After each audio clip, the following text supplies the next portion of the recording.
just curious, do you have to drop the motor to change the belt on a Ferrari?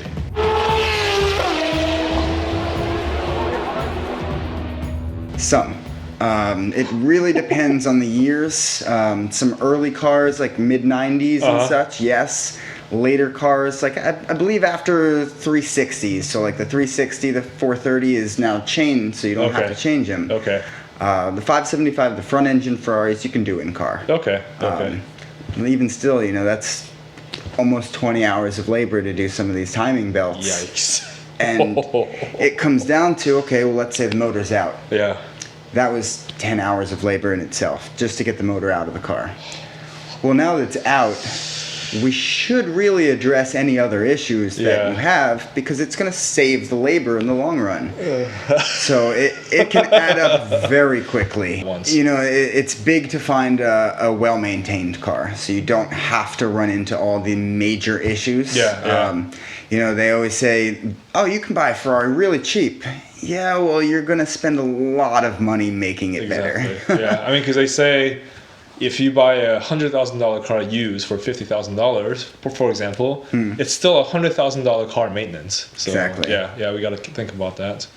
My next question was, speaking of Ferraris, do you have any crazy like race stories or incidents you'd like to share? I'm sure you have a lot, but anything that stands out? I think the first time I ever went to a race with the Scuderia Corsa, I went out to the pt.2 at Road America. Okay. I believe it was 2015.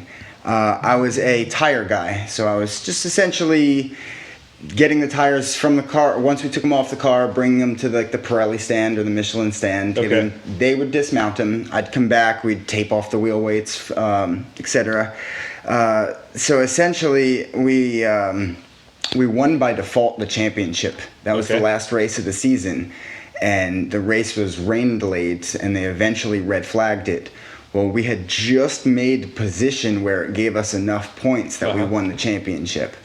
That was probably, you know, being my first race with the team. Winning the championship. It was super surreal. Like just see all the morale, everyone having fun and exciting. And keep in mind it's pouring rain. All the cars are drenched. The track's flooded. Like it was fun. Another highlight, I would say, it was the 24-hour race at Daytona. I was still doing tires. I was a backup mechanic during the race as well. Like if the car was in the pits, I would help out. But I was the guy that was handing the tires to the tire changer. So, you know, I'm leaning over the fence holding the tires. One of the tire changers was going super fast, you know, heat of the moment, just get the tire off, get the new one on and go. He took the old tire off and essentially threw it over his shoulder. In that transition, I'm supposed to be passing this one off. He throws it and grabs and goes. So in that interim, I'm supposed to pass it out and catch it. Well, this tire's, you know, 300, 400, 500 degrees. Just came off the track. Hold on. You have to catch the tire and the wheel that he takes off? It's kind of like a seamless process. He, you know, hits the gun, takes the tire off, kind of tosses it this way. Well, I have this tire kind of balancing here. All he has to do is kind of grab. So the minute I feel it leave my hand, I got to grab that. Well, it might be on the ground. He might have thrown it to the ground. He might have thrown it in the air. I got to make sure it doesn't roll out to the track. Keep in mind, I still can't go over the balcony because we're only allowed the pit wall. There's only a certain amount of guys allowed out on the pit wall at once. In this circumstance, the tire came back, and I remember it hitting me in the side of my face. I didn't have my glasses on, I had contacts, but thankfully I had a beard still, so the brunt of the heat from the tire didn't really get me. But one of our engineers was standing behind me and saw this happen. He kind of like caught me, because like it hit me hard. And I don't remember what happened after. Like, I know I gave him the tire. I went and put my head in an ice bucket because it was just blatantly hot. Borderline concussed, but you know, the race had to go on. So a lot of crazy antics. You know, it's racing. It's essentially whatever works. Get the car back out. Car needs to finish the race. The car needs to go. So I guess I'm trying to think. Formula One team they have a helmet on, right? Even the pit crew. When you're at Daytona, did you not have? People over the wall have to have a helmet. People not over the wall, aside from like the fire guys who's holding the fire bottles and the fuel guy who's essentially, they call him a dead man. Okay. Ironic name. I remember it hitting me, and I remember it burning but not hot. Yeah. And then later we found that tire. There was definitely a bunch of beard hair in the tire. It was funny. Well, I'm glad you're okay. Thank you. Wow, what a crazy story. Racing can be very eventful from time to time. I have a few stories of my own. I'm sure most people can say the same. Favorite brand of the three you worked for? Lamborghini, Ferrari, Pagani. So growing up, I always had a poster of a Lamborghini on my wall. Okay. Growing into my exotic career, I'm not a big fan. And it says a lot because, like I told you before, I love my Volkswagens. I've built many Volkswagens. I own many Volkswagens. They're too Volkswagen nowadays. Okay. They lost their soul, in my opinion. Okay. Still fantastic cars, amazing performance vehicles, but they're not the Lamborghini like Lamborghini was. Ferrari, in my opinion, of course, is still very Ferrari race bred oriented, Ferrari passion, you know. Even Pagani, it's very family oriented. Okay. And it's super surreal to see that, you know, bond that you get being an owner or a customer or even someone like myself who works with them. You know, it goes above just the car. Yeah. It's essentially the world around it. Yeah, and that's I would definitely say Ferrari is my favorite. Of the three. Yeah. I mean, Pagani has been such a surreal and wonderful experience as well, but you know, most of my career has been with Ferrari. I see. And we can say this on the camera, right? It's just your opinion. Of course, definitely. Everyone has their own. Okay. I don't know if you can separate it by brands, but are they is one brand any easier to work on than the other? So like I said before, there's really not much information. It's kind of a need to know. Yeah. I spent most of my career with Ferrari, so I kind of know the ins and outs on how Ferrari does things. Not to say, you know, everyone's similar but different. Yeah. Pagani was definitely challenging in some aspects. Their lightweight wiring harness is all one color. Every single wire. Which makes things, as you can imagine, very difficult. Jeez. Now, in that defense, the wires are imprinted with numbers. Okay. You can type the numbers into their software and, you know, essentially find out what every single wire is. Now, they do that, it's lightweight. They save, you know, countless grams throughout the whole harness. So every little bit counts, especially on that, you know, high performance, super lightweight vehicle. I mean, the thing is, this is crazy, right? Because, you know, for me as a regular end consumer, like, you only hear the marketing terms, really. Like, oh, we, you know, shaved a pound here, a pound there. I know Pagani really does this, like, oh, we milled out the you know, the car name of like one aluminum block or something, you know. It's like, really, like, how much weight is that really gonna save? But then if you're hearing like freaking wired, I mean, there's the harnesses. They save weight everywhere. Pagani is amazing with doing that. Okay. You know, going from just your standard Wyra to the Wyra BC to now the BC Roadster Wyra. I mean, you can see things, you know, the titanium was this thick there. Well, now it's this thick, but it's beveled here, so it's got, you know, an extra couple grams out. Well, it didn't compromise its structural integrity. They've done the research, the R&D and everything, but it's that much lighter. And, you know, you take out 2 grams from every single piece, you know, that adds up. That could, you know, be 60 pounds throughout the whole car, which, you know, is a lot to play with when you're talking about, you know, such a lightweight oriented vehicle. I won the Horacio with judge me if I, went in there with my beer gut. It's like all that effort, and then a fat driver like sitting in the driver's seat. It's funny you say that. They actually did a lot of engineering into making the vehicle, the Wyra platform, very easy for the end user to get in and out. Oh, perfect for someone like me. They have very tall basketball player customers that fit in them perfectly. Yeah. Contrary, larger obese gentlemen or women, and very short petite people. And Italians are historically very small, so they fit in there nicely. Yeah. But I mean, they've definitely gone above and beyond to make, the gull-wing doors on those cars. You can climb in super easy. Okay. No, it is a lower seated position. You're still getting in a sports car. But, some manufacturers, it's very difficult to get in and out of. I see. So they prided themselves in making it user-friendly for your average consumer. And speaking of like crazy obsessions at Pagani, you've had, I guess, a few run-ins with Horacio. What is he like in person? Is he like, because when you watch the Koenigsegg videos on YouTube, like you can tell like Christian is like, I don't know, it looks like he's like making calculations as he's talking to you. Is Horacio, like, what is he like as a person? Very down to earth. Really? Doesn't really speak a lot of English, so he usually has someone that can translate it. Okay. Usually his son Christopher is around. Okay. He's Argentine originally? Argentinian, Yeah. Definitely.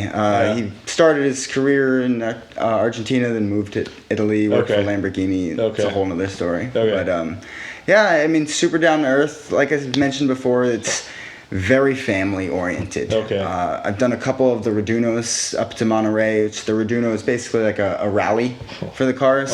Owners from around the world bring their cars to said location, kind of group drive to a nice destination. It's always greeted by Horatio at the head of the table of everyone. He makes his rounds. Very sweet and genuine person. I see.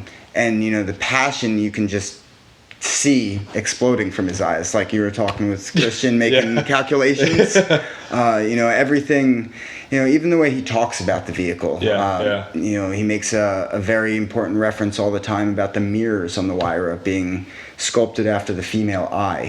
And it's, you don't get that talk from a lot of engineers. It's more, number crunching, this, that, but he's more of the passion behind it, which is amazing. And I think that's what makes a Pagani so unique is you have the engineering prowess, but he really balances out the artistic side. And for me as a designer, I think that's why the Pagani brand really means a lot to me. And then of course a lot of people compare when Ferrari was a little bit smaller and not as like mainstream, big corporate mainstream, if you will. They were kind of ran that way, and really they only had one objective, and it is to win races, right? So I mean, they were essentially funding the brand with race cars. Well, they were selling regular cars to fund the races. So and there's something like that. Just the philosophy of those brands is just so respectable. Definitely, it definitely can enlighten you when you really look into the history aspect of it. Horatio does nothing but amazing things. He'll wipe the project clean and start fresh if one thing bothers him. And it's could be thousands or hundreds of thousands of dollars in research and development, and all down the drain because it didn't work. It needed to be better. And that's what your end consumer is paying for, is as close to perfection as one can get. And that's what it takes to compete with the big boys. So. Exactly. So it really comes down to just the passion behind it, and he's so in depth with it that it just shows through everything he does, I think. Amazing. We're down to the last question. Awesome. So obviously, you've made really good strides and had the opportunity to work on amazing cars. If you had to give an advice to younger people that's watching this, really be like aspiring to become a great mechanic, what tips would you give them? I think what it really comes down to is if you want to work on, crazy vehicles and such, you need to be able to surround yourself with them first, get to know them, get to know, possibly some of the dealerships or local independent shops. Connections, yeah. You really need to, like you said, the connections. I really feel that I've gotten to where I am by not only the relationships and the people I've met, but obviously having the skill to back it up. It really goes back to, just like what we were talking with Horatio, it's the passion. Yeah.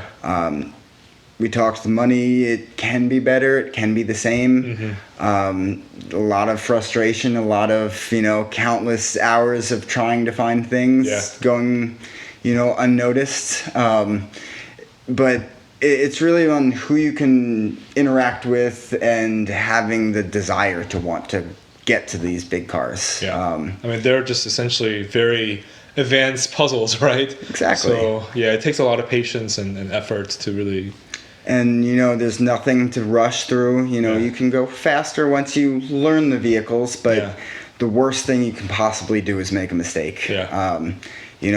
A scratch or a chip in something, on your Toyota could cost $50 to have someone come out and touch up. Yeah. That same scratch or chip in carbon fiber could be $100,000 mistake. Oh, shit. And, mistakes happen. Yeah. It does. And it's one of those things where you don't want to make that mistake. Yeah. I could feel that pressure. Definitely. Yeah. So it's just, being passionate, being cautious. Yeah. Stopping, seeing what you're doing, making sure you're not having to redo it. Yeah. Making sure, it's done right the first time. Yeah. The biggest thing is, be careful. Yeah. It's an amazing race car, if you will, but it's not your amazing race car. So you can't have fun with it as someone else could or someone else would. Right. It's a lot of restraint, if you will. Gotcha. But it really comes down to passion. You have to want to do it. Okay. You can't half-ass it, because you half-ass it, you'll make mistakes, you'll break stuff, it'll turn into a nightmare. Okay. Well, I was going to ask you what attributes, like if you were to hire someone for your team, what they would need, but it sounds like the particularness and all the patience and definitely just being thorough, that sounds like a number one. Yeah, at the end of the day, at one point I never worked on exotics. I understand people need to get into it to learn. Yeah. I still remember the first exotic car I ever worked on. It's a Lamborghini Diablo. It's a 6.0, the VT. Okay. All-wheel drive car. I was rebuilding the front diff on the car. And I was trying to, get the gears in. Yeah. And I was struggling. I was nervous. I was scared shitless, if I can say that. My shop owner came up to me and said, "How would you do this on a Suburban?" I said, "I would hit it with a hammer." He looked at me, handed me a hammer, and said, "Hit it." And I said, "But it's a Lambo." He said, "Hit it." Yeah. Okay.